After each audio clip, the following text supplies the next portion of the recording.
நீங்களும் அப்படியே தான் இருக்கீங்க. உங்களை மாதிரி நானும் உணவு பழக்கம் கண்ட்ரோலாக இருக்கு.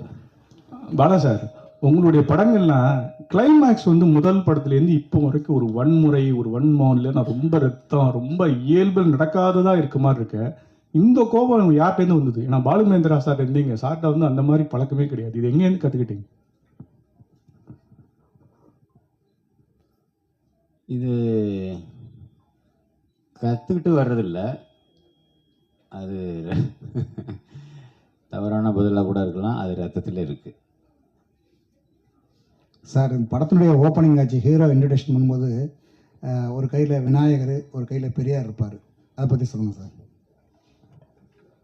அது அந்த படத்தோட கிளைமேக்ஸ்க்கான ஒரு குறியீடு தான். கிளைமேக்ஸில் தங்கை இறந்ததுக்கப்புறம் படைத்தவனும் இங்கே கைவிரித்தானேன்னு முடியும். ஸோ ஆரம்பத்தில் என்ன, அதுக்கும் இதுக்கும் லிங்க் பண்ணுறதுக்காக ஒரு சின்ன குறியீட்டுக்காக அது வச்சுருந்தது.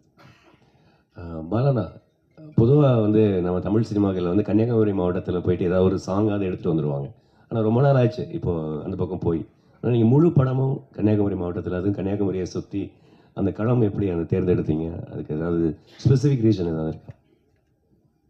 இல்லை, இது வரைக்கும் கன்னியாகுமரின்னு சொல்லி முன்னாடி பழைய படம் ஒன்று வந்திருக்கு. அதுவும் மலையாள படம் ஒன்று நினைக்கிறேன். அதுக்கப்புறம் எதுவுமே எடுக்கப்படல. ஸோ மற்ற களங்கள்லாம் எடுத்துட்டாங்க. திருநெல்வேலி, மதுரை, கோயம்புத்தூர் அது எல்லாமே எடுத்துட்டாங்க. சென்னைலாம் எல்லாமே முடிஞ்சிருச்சு.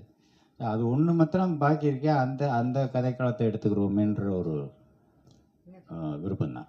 ஓகே. அண்ட் சுரேஷ் காமாஜி பிரதருக்கு ஒரு கேள்வி. பிரதர், இது வந்து ஒரு ஆத்தென்டிக்கான இது விஷயம் கிடையாது. பட் இருந்தாலும் ஒரு நடிகராக வந்து எல்லாரும் சிம்பு அப்ரோச் பண்ண பயப்படுவாங்க, ஒரு டைரக்டராக வந்து பாலானாவை அப்ரோச் பண்ண பயப்படுவாங்க. ஆனால் நீங்கள் இந்த ரெண்டு பேரையுமே வந்து கரெக்டாக ஹேண்டில் பண்ணி ஒரு பேக் டு பேக் ஹிட் கொடுத்துருக்கீங்க. இல்லை, எப்படி? நிறைய பேர் கேட்ட கேள்வி நிறைய இடத்துல நான் பதில் சொல்லிட்டேன். இப்போ நீங்கள் உங்களுக்கும் சொல்கிறேன். அப்படிலாம் கிடையாது. நம்ம சரியாக இருந்தால் மற்றவங்க சரியாக இருக்கும். அதான் நான் முதலே சொல்லிட்டேன். அதான், அதாவது ரிலேஷன்ஷிப்ன்றது கண்ணாடி மாதிரி தான். நம்ம சரியாக இருந்தால் மற்றவங்க சரியாக இருப்பாங்க. இப்போ நீங்கள் நம்ம எங்கேயாவது ஒரு தடவை தப்பு பண்ணுறோம்னும் போது அதை வந்து அவங்க அட்வான்டேஜ் எடுக்கிறதுக்கு வாய்ப்பு இருக்கும். ஸோ நம்ம சரியாக இருந்தால் எல்லாம் சரியாக இருக்கும். நம்ம அடுத்தவங்களை குறை சொல்கிறத விட நம்ம சரியாக இருக்கணும், அவ்வளோதான். இவங்களை ஹேண்டில் பண்ண முடியும், அவங்கள ஹேண்டில் பண்ண முடியும் அப்படிலாம் கிடையாது. ஹேண்டில் பண்ண முடியாதவங்க, ஹேண்டில் பண்ண முடியும்னு நினைக்கிறவங்க கிட்ட வந்து படைப்பு திறன் இருக்காது, அவ்வளோ ஒரு இது இருக்காது. ஸோ அப்படியும் நம்ம பார்க்க வேண்டியது இருக்குல்ல. இப்போ நீங்கள் எல்லோரும் நம்ம ஹேண்டில் பண்ண முடியாத ஆட்களை நம்ம சூஸ் பண்ணுறோம்னு வச்சுங்களேன், அவங்களோட திறமை இருக்காது. ஸோ அப்படியும் பார்க்க வேண்டியது இருக்குல்ல. ஸோ அதனால் அதெல்லாம் ஒரு இது கிடையாது, நம்ம நடந்துக்கிறதுல தான் இருக்குது.